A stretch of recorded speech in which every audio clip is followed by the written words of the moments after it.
Avatar Legends combines one of the most popular cartoons with one of the most dynamic small RPG publishers. Does it work out as well as you might think? I'm Chris Stevenson, this is Strange Assembly, and I'm talking today about Avatar Legends, the role-playing game. My kids enjoyed both Avatar The Last Airbender and The Legend of Korra. We've read the comics, my noodle-obsessed 8-year-old even has an Avatar-branded ramen bowl.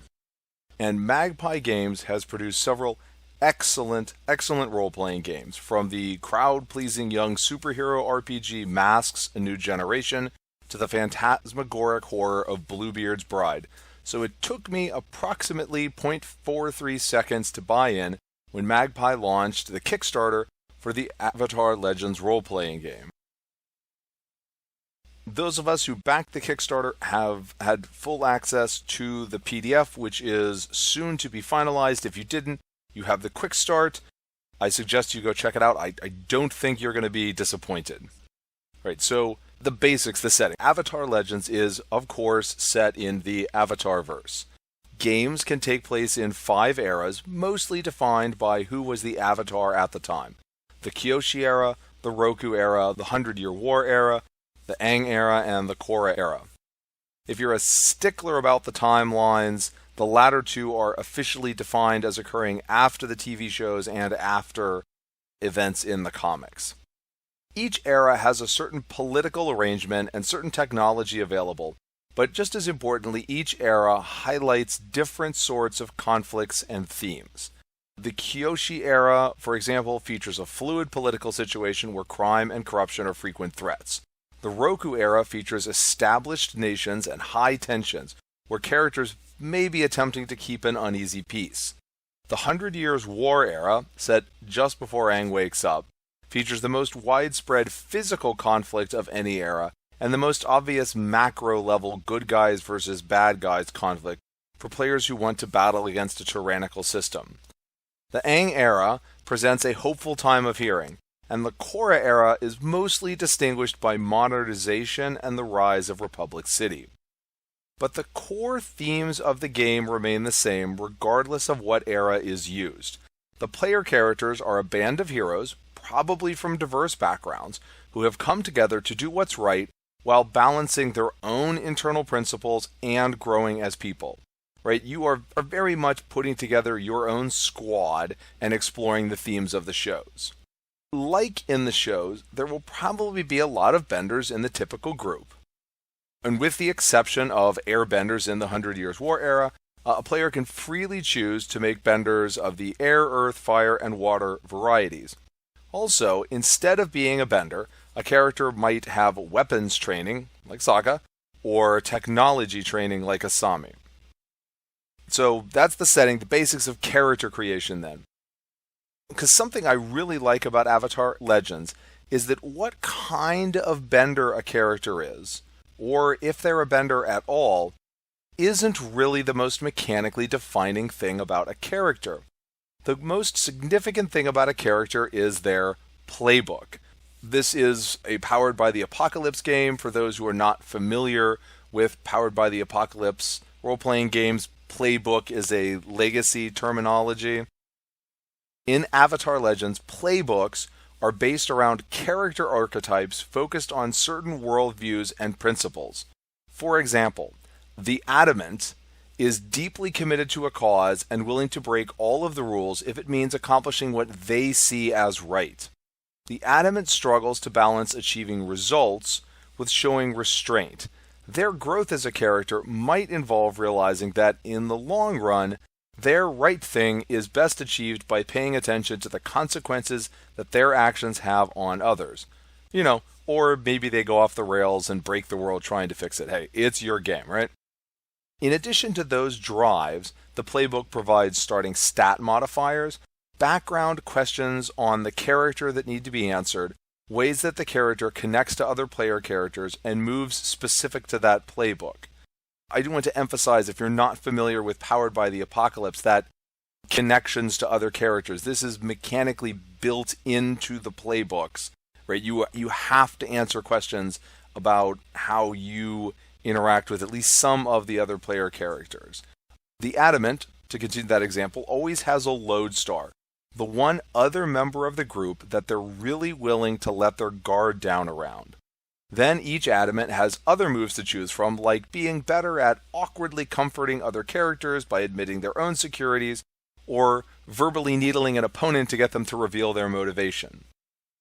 The 10 core playbooks are the Adamant, which I just mentioned, the Bold, who wants to get others to buy into their facade of self-confidence, the Guardian, who wants to protect those around them, but especially their chosen ward, who is one of the other player characters. There's the Hammer, who sees everything as a nail, the Icon, who's supposed to live up to an honored role that society has assigned to them, but that they aren't sure that they actually want. The Idealist has hope despite a painful past and wants to inspire everyone else. The Pillar is a team player who helps the group work well together. The Prodigy is extraordinarily skilled and is never, ever going to let anyone else forget that. The Rogue is your classic troublemaker, and there's the Successor, who comes from a dark lineage that they must struggle against. After choosing a playbook, each character gets to choose up to 2 backgrounds out of military, monastic, outlaw, privileged, urban, and wilderness. The second thing that I really like about character creation in Avatar Legends is that it doesn't actually start with creating the character. It starts with creating the group. Either the GM or the group as a whole, depending on how much of a plan the GM has, lays down the basics. What era is the game going to take place in? What is the scope of the story going to be? Are you localized to one city, or do you span the entire world? What's the group focus going to be? Is there going to be a particular foe to defeat or friend that they're trying to rescue? Is the group trying to learn about the past or change current society? Then the players have to outline an inciting incident, how the characters came together as a group. Basically, the players are outlining the first episode of their show, with actual play starting in episode 2. So the player's outline will create a 3-act episode, something like identifying an ally, a powerful figure who opposes the group, and some sort of thing or location of importance. Maybe that first mission together was a great success. Maybe it wasn't. However it goes, the group has a purpose, a friend, a powerful enemy, and a lead by the time they're done with that first episode. Only then do the players start picking playbooks, coming up with character concepts, and deciding what sort of bender or otherwise they are. I really like this method because for a heavily story-based role-playing game, it is so important for the characters to be tied together, and for there to be a good idea of what the group is about, what they are going to be doing. Powered by the Apocalypse games pretty automatically do some of that anyway, but it's one of those concepts that it's hard to get enough of. I have played in too many games that almost immediately fell apart or just felt really awkward at the start because the characters didn't really have anything to do with each other or didn't really have goals in common. They're just kind of like a hodgepodge of concepts that the players had brought into the game in advance. Something else that can say a lot about what's important to a game is how characters gain experience and grow over the course of a campaign. A game that gives experience for defeating monsters in combat encourages players to get in a lot of fights. A game that gives experience for exploration makes players want to see what's over the next hill. Avatar Legends gives all characters experience for 3 things. First, learning something noteworthy about the world. Second, stopping a threat or otherwise solving a problem. And 3, moving towards a balance between the characters' 2 principles. In addition, each playbook has a unique growth question. To use the Adamant playbook again, that playbook asks whether in the session a character sought support or guidance from others. It gives you experience because it is literally something that the character needs to do in order to grow as a person. And I mentioned stats above, right? Your playbook affects your stats, and almost every role-playing game needs some sort of method of conflict resolution. It's like all Powered by the Apocalypse games, conflict resolution in Avatar Legends means rolling 2 six-sided dice, adding them together, and then adding an applicable stat modifier. Characters in Avatar Legends share 4 stats: creativity, focus, harmony, and passion. Stat bonuses are small, often only plus or minus 1 and never more than plus or minus 3. These small modifiers are still a big deal because the basic target number is 7, and there's a big statistical hump at 7 when you're rolling 2 six-sided dice. Rolling a 7 to 9 is something of a partial success or success at a cost, depending on exactly what you're doing. Rolling a 10 plus is a more thorough success. Well, when do those rolls happen? Well, Powered by the Apocalypse games, like Avatar Legends, live by the philosophy of if you want to do it, you have to do it. That is, you don't just simply declare that you're using a mechanical move. Instead, you narratively describe what your character is doing, and if that narrative description lines up with one of the game's moves, then the mechanic kicks in, right? So you can't just say, I mark 1 fatigue to help an ally and give them +1, or I roll intimidate. You have to describe what your character is doing or saying. If what you describe could actually help another player character, then that move will trigger. If what you describe might be intimidating to that guard, then the move triggers, right, and you roll to see if it actually is intimidating.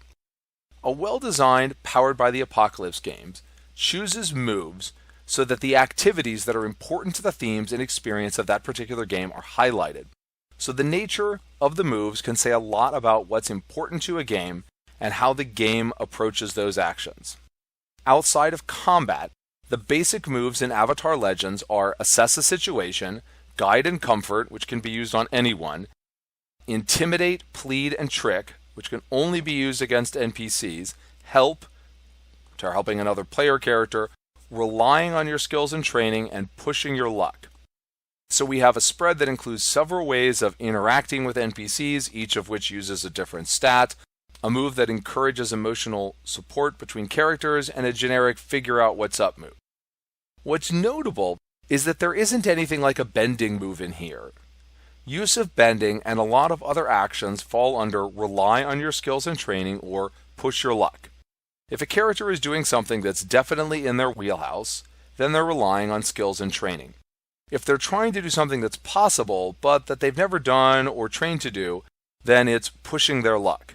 This can make things very fluid and shows how the game isn't trying to create some comprehensive list of what every possible bender, weapon master, or technologist can do with their training. In addition to those trainings, this is where backgrounds have a mechanical impact.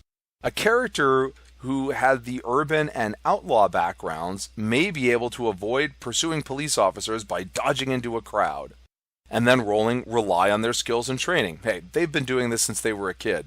But someone who lived a privileged life in a monastery? Not so much. They can't rely on their skills and training for that. This isn't the sort of thing that they've trained to do. They are going to have to push their luck. Now, those are only the basics moves, but there's another set of moves that are, although not labeled basic, just as important and universal as the basic moves. And they're called balance moves because they relate to the character's principles and their balance, or lack thereof, between those principles.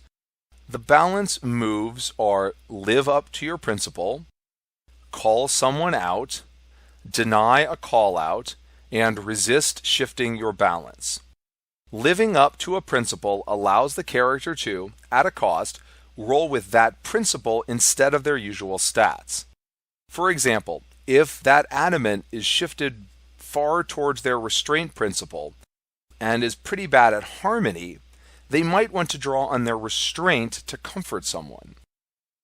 If a character calls someone out on living up to their principles, they can try to force that character to act as they say or pay a penalty. Unlike pleading, intimidating, and tricking, one player character can call out another player character. So this is a way, right, that the characters, based on what their principles and ideals are, can kind of push and encourage each other and interact in a mechanical way. Denying a call out is sort of the flip side of calling someone out. When an NPC calls out a player character, it's not the GM rolling dice. Instead, the player is rolling to deny the call out. Similarly, resisting shifting your balance represents a player character trying to hold on to their balance in the face of the emotional impacts of a situation. Okay, so that's the basics. But for all the camaraderie and moral considerations that suffuse the Avatarverse, the protagonists in the show do spend quite a lot of time getting into fights, and Avatar Legends will probably be no different. Some fights are just resolved using the basic rules above. If the characters need to blow through a pair of random guards during a chase, they'll probably just be relying on their skills and training. The guards are really just obstacles, and an extended fight scene would just detract from the chase. Think of it like a show. Would the show stop and spend several minutes on Korra knocking around a couple of guards while she's chasing them on? Of course not. So there's no reason for the game to do that either. You just do that straightforward rely on your skills and training role. But when a fight is interesting and important, Avatar Legends has a much more developed combat system. Full combat in Avatar Legends is divided into exchanges. There might be multiple exchanges without interruption, or there might be breaks in between. Think of how in the show two benders might exchange a flurry of attacks, then kind of continue a conversation about the source of their conflict, and then go back to fighting again. Right? So in each exchange, each combatant has to choose one of three approaches. They have to defend and maneuver, or advance and attack, or evade and observe. Each player character rolls using a stat based on which approach they chose, and the approach used plus the results of that roll determine what techniques the character can use in the exchange. The techniques are divided up by approach. You can't choose the sense and observe approach and then use the charge technique. The techniques are also divided up into basic techniques and advanced techniques. Each of those three approaches has three basic techniques. So, anyone using the defend and maneuver approach will be able to use the retaliate technique. And all of those 9 are universal techniques. A strike is a strike, whether it's a rock thrown with earthbending or a boomerang to the face. Remember how I mentioned earlier that there aren't distinct earthbending moves? Well, there are distinct bending techniques for once the characters are in a combat exchange, and the same is true for the non-bending trainings, your weapons and your technology.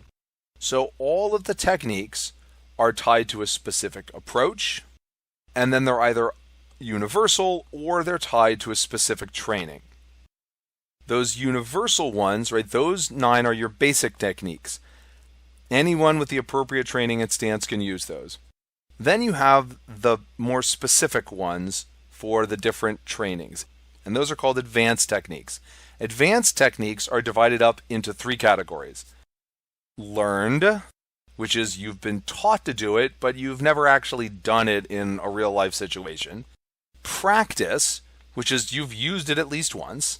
And then mastered. You've accomplished some sort of special task and have full control over the technique. Characters start with 1 learned technique and 1 mastered technique. Learning more techniques generally requires a teacher, and maybe more in the case of specialized bending techniques like blood bending or metal bending. Of course, if a character hasn't learned an advanced technique at all, they can't use it. Beyond that, the ways that these 3 categories matter go back to that roll made after choosing an approach. If a character misses on that roll at the beginning of the exchange, they can only use a basic technique, and there's a cost to it. If the character succeeds at their roll, but doesn't get the 10+, they can use any 1 technique if it's basic or if they've mastered it, but they can't use any learned or practiced techniques. If the character gets a 10+, they can use 2 basic or mastered techniques, 1 practiced technique, or 1 learned technique at a cost. And then, of course, once you've learned that technique in combat, it's now going to be upgraded to a practiced technique for you. You've probably noticed here, right? Like the complexity level of this just jumped up by an order of magnitude once you got into a combat exchange. There is a reason why combat exchanges are only used for meaningful, interesting fights. But you also might be asking yourself, how do these fights end? Does someone get knocked down to 0 hit points? Well, no. I'm not going to go over all the things you can do in combat. How you take quote-unquote damage in Avatar Legends says something significant about the game. There are 2 ways for a fight to finish to the end. Of course, characters can just choose to stop fighting. One of those 2 ways is losing your balance. If a character's balance shift past one of the ends of their balance track, they're done for this fight. Maybe they give in, maybe they run away, maybe they just lose it in a way that harms someone else. It's up to the GM what is going to happen, but that character is done for now. But the more normal way to lose a fight is to be taken out, which brings us to fatigue and conditions. Whenever I've said something about doing something at a cost, that cost is often marking fatigue, although it might be marking a condition or shifting your balance. When a character is full on fatigue, they can't do anything that requires marking fatigue. But they still might be forced to mark fatigue by someone else's action. And then they have to start marking conditions, and other circumstances will directly inflict conditions. Conditions are emotional. There are 5 of them: afraid, angry, guilty, insecure, and troubled. These conditions impose penalties on some moves. For example, someone who is angry takes a penalty to guiding and comforting another character. Conditions might be cleared by a move, but absent that, they're cleared by acting on the emotion. A character who is afraid might clear that condition by running away. A character who is angry might clear that condition by venting their anger on a friend. I'm discussing this in combat because this is one of the ways of getting taken out in a fight, but conditions are a significant part of the game outside of combat as well. Right? Because again, there's a lot of Avatar, the show, and Avatar Legends, the game, that is about emotion and how those motions may or may not control us and how we may or may not relate to others as a result of those emotions. Now that's not everything that's in the book, but that's the basics. You're also going to get a little bit of a history lesson, the book discusses the different areas of the Avatarverse and what was going on there in the various different time frames. There's a whole bunch of guidance for a GM on how to set up a campaign. There's a sample adventure in the back of the book, all that. But this is the basics. This is the mechanical and emotional core. And I think that Avatar Legends is really great. I love the group character creation. I love the Inciting Incident framework. I love that they base the playbooks around personality and emotional conflicts instead of bending styles. That there are, I think, a lot of publishers who might have just said, oh, well, yeah, Firebender, that's a character class. Waterbender, that's a character class. And we'll have options in there. And there are places where that works well, but I don't think this would have been one of them. I think that this really plays into the strengths of Powered by the Apocalypse as a system. I think it plays into something that's important about what made the Avatar and Korra television shows compelling. And so I really, really like that they did that here. I like the conditions. These first showed up in Masks: A New Generation, which, if I didn't mention, is fantastic. And they're a great mechanic to really play up the emphasis on interaction and emotion. Combat exchanges in Avatar Legends are really more complex than my platonic ideal of a Powered by the Apocalypse role-playing game, but they also embody the Avatarverse very well. As much as I've talked about the emotional interactions between the characters, right? Slick martial arts and bending fights are a big part of the shows, often together, often going back and forth, juxtaposing that battle with the interactions between the characters. And I think that the combat feels very, Avatar. If the good guys lose, they don't lose because they got stabbed until they lost all of their hit points, right? The fight ends because the protagonist got too tired or too frustrated or too overwhelmed. And the game, Avatar Legends, is great both because it uses mechanics that are solid in a vacuum, mechanics that really encourage this excellent character-focused storytelling style of role-playing games, but also because it uses them in a way that really expresses the style and significance of the Avatarverse. I think if you like this sort of game, you are really going to want to check out Avatar Legends. I think if you like the Avatarverse and role-playing games are a thing you would like to try out, I think it's definitely worth checking out. I highly recommend Avatar Legends. I mentioned at the beginning this was a Kickstarter. We are just about to get the finalized PDF for that, so this is not something that you can yet go check out in a physical copy in a store, but you can go to the Avatar Legends website, which I'll drop a link to in the show notes. You can download a quick start. Magpie has also been running Avatar Legends games through their curated play program. I've done that. You can check that out. That's fun. If you're doing something like going to a major convention like Gen Con later this summer that Magpie is at, they are surely going to have piles and piles of tables for people to get a chance to play this. And if it all sounds interesting, I would encourage you to check it out. But in the meantime, if you've gotten this far in the show, I would greatly appreciate it if you would click the like and subscribe button, comment, all of those fun interaction things that they have here on YouTube. But until then, I'm Chris Stevenson. This is Strange Assembly. Never stop gaming.